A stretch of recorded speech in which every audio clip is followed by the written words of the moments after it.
RTP. 9:18. Juan Sebastián Naranjo, él es economista, se une a nosotros vía Zoom para conversar en este último segmento del programa sobre los retos económicos que tendrá que asumir el presidente Daniel Noboa en este periodo presidencial 2025 al 2029. Bienvenido, economista Naranjo, a la mañana en RTP. Buenos días, qué gusto saludarles en RTP. Para mí es un placer el poder hablar sobre los 4 años hacia dónde se direccionan en materia económica.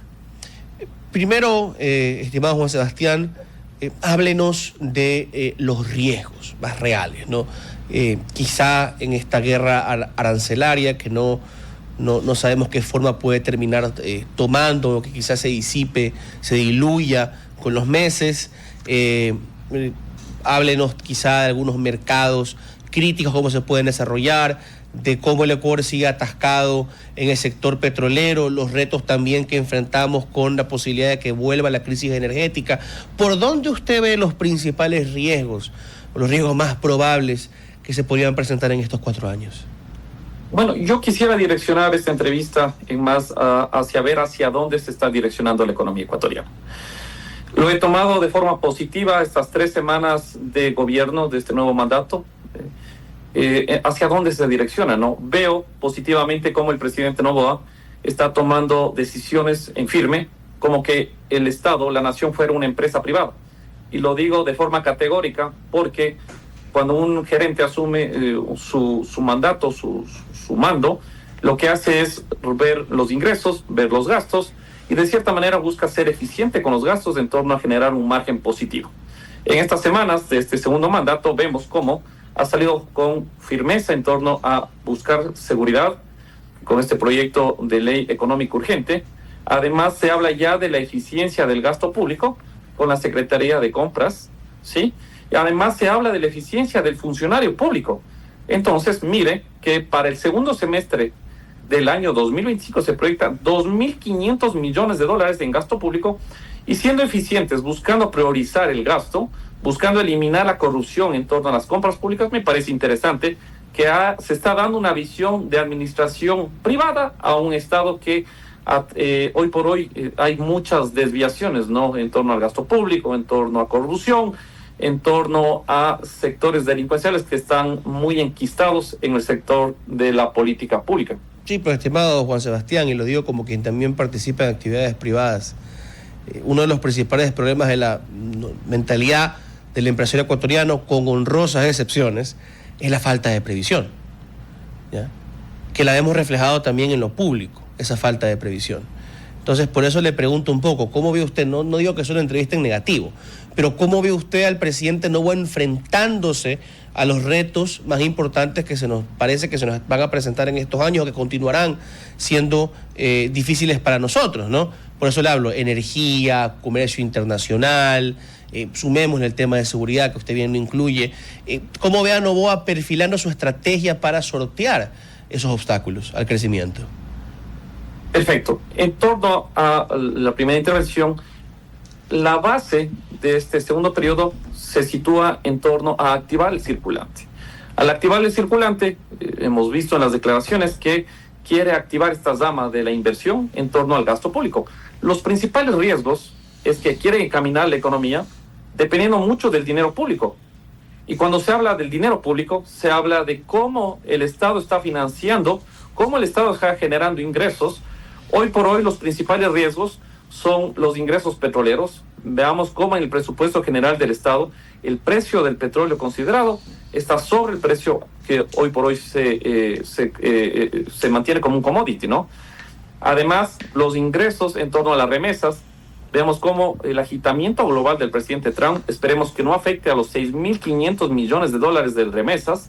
Vemos además cómo el Ecuador, en la sociedad civil, ha hecho esmeros necesarios en torno a los ajustes tributarios de ese 12 a ese 15%, la focalización de subsidios en torno. Entonces, vemos cómo los riesgos se contemplan en torno al tipo de política que el presidente Noboa está direccionando la economía ecuatoriana. Queremos un país donde se reactiva la economía a través del gasto público, pero este gasto público a la vez depende del precio del petróleo, de las remesas, de la geopolítica y de cómo van direccionándose los ingresos no petroleros. los ingresos no petroleros en torno a la exportación de cacao, de flores, de banano, de camarón y otros derivados. Veamos cómo los tratados de libre comercio con China, con Corea del Sur, con Canadá, veamos si es que se materializa un acuerdo con Estados Unidos, porque al final la materialización de un norte del Ecuador depende mucho de cómo el Estado maneje sus ingresos y cómo sea eficiente además con sus gastos. Economista Naranjo, si mal no recuerdo las cifras de marzo de este año, sacadas por el INEC, apuntaban a un 34% de empleo formal en el país. Es decir, que aproximadamente, incluso tratando de redondear al decimal, aproximadamente solo 3 de cada 10 ecuatorianos tienen empleo formal en el Ecuador. Lo cual me indica a mí una cifra gravísima. Hay un problema muy grave y muy urgente en Ecuador sobre el empleo formal. Es un problema que lleva años arrastrándose y que todavía seguimos ahí, estancados, porque tener empleo en Ecuador se ha convertido en un privilegio. Me gustaría preguntarle, a grandes rasgos, lo que yo veo es que se puede elevar el empleo a través de 2 formas: a través de un mayor crecimiento económico, más inversión, más puestos de trabajo y demás, o al mismo tiempo a través de flexibilizar el mercado laboral, que actualmente tiene una connotación bastante rígida y que es algo que incluso lo ha comentado el presidente Noboa en anteriores entrevistas, en meses anteriores. ¿Cómo usted ve que se debería tratar este tema de este tema laboral? ¿Cómo podemos hacer para que exista más empleo formal en el Ecuador? La visión de estos 4 años desde el lado económico, creo que el inicio, haciendo una analogía para quienes nos escuchan y se vuelva más digerible la conversación, el activar la economía es como querer prender una fogata con la leña mojada. Para poder prender una fogata con leña mojada, lo que hay que hacer es que buscar estilo de gasolina que incendia, que prenda esta leña mojada en un primer minuto. Pero si creemos que la leña mojada, que al final sería el gasto público, incendiándose a través de la gasolina, puede sostenerse, necesitamos de la empresa privada. ¿Qué se necesita para que el gasto público encienda la economía y se mantenga prendida durante el tiempo? Necesitamos reformas estructurales. Reforma este Código del Trabajo que está lleno de parches, que está vigente desde 1936. Necesitamos blindar jurídicamente los contratos de inversión. Necesitamos eliminar la hiperregularización estatal. Necesitamos reducir los trámites. Entonces, nuevamente, como resumen. Primer momento, hay que encender la economía a través del gasto público, pero esto no es sostenible en el tiempo. Si queremos que se sostenga en el tiempo, necesitamos la acción de la empresa privada. ¿Cómo la empresa privada se activa? Si es que reformamos el Código de Trabajo, si es que damos seguridad jurídica, si es que eliminamos la hiperregularización estatal y obviamente si es que los plazos estatales en torno a los trámites de la empresa privada son más eficientes. Yo creo que por ahí estaremos viendo sendas más eficientes en donde la empresa privada sienta el incentivo necesario para venir al Ecuador, ¿no? Siendo las 9:26, ¿algún último comentario para nuestra audiencia? ¿Algún pronóstico que usted quiera compartir o quizá alguna recomendación para el gobierno nacional y los políticos sobre qué acciones urgentes deberían tomar?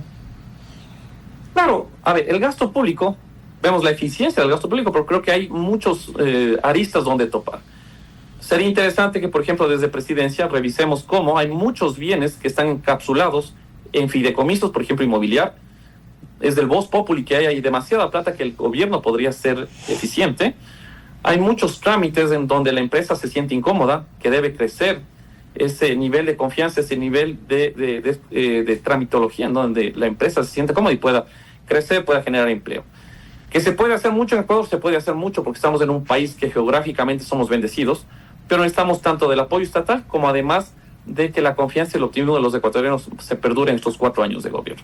Así que desde el lado económico veo que se están haciendo cosas positivas, pero necesitamos además que haya políticas por empresa, pro libertades, porque el Estado está muy metido en el lado del sector privado. Muy bien. 9:28, le agradecemos muchísimo, economista, habernos acompañado esta mañana en RTP. Gracias. RTP.